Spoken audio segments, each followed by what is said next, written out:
rappelle du naufrage de l'Erika en décembre 1999.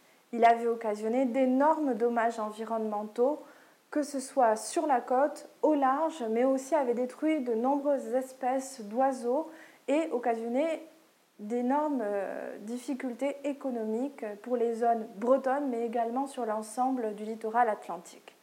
Surfrider Foundation Europe suit le dossier de près depuis le début de la procédure en février 2007. Il faut savoir qu'il y a d'énormes problèmes juridiques autour de cette procédure. Plusieurs conventions sont en jeu. La convention Marpol par rapport aux responsabilités en cas de pollution.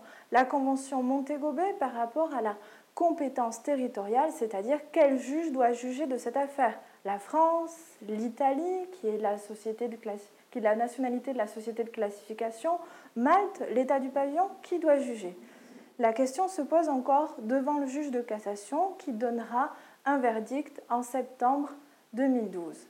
En attendant, la question est aussi de savoir est-ce que le préjudice écologique sera reconnu dans cette procédure. La Cour d'appel s'était précédemment favorablement prononcée pour la reconnaissance du préjudice écologique et ainsi permis de reconnaître le dommage causé à la nature, causé aux espèces, causé à notre littoral et à son paysage.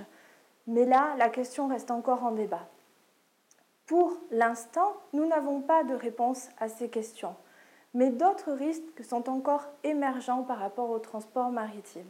Il y a eu l'accident du Prestige, il y a à peu près 10 ans, qui montrait que tout n'était pas encore réglé en matière de transport maritime. Il y a également les pollutions chimiques, les pollutions liées aux conteneurs, beaucoup de questions juridiques, mais aussi sur la gestion opérationnelle de ces crises écologiques se posent encore de nos jours. Surfrider tentera d'y répondre, de lever le débat autour d'une conférence en novembre 2012, le 22 et 23 novembre à Biarritz, en faisant venir des experts, d'autres ONG, des membres de la Commission européenne pour débattre de ces enjeux.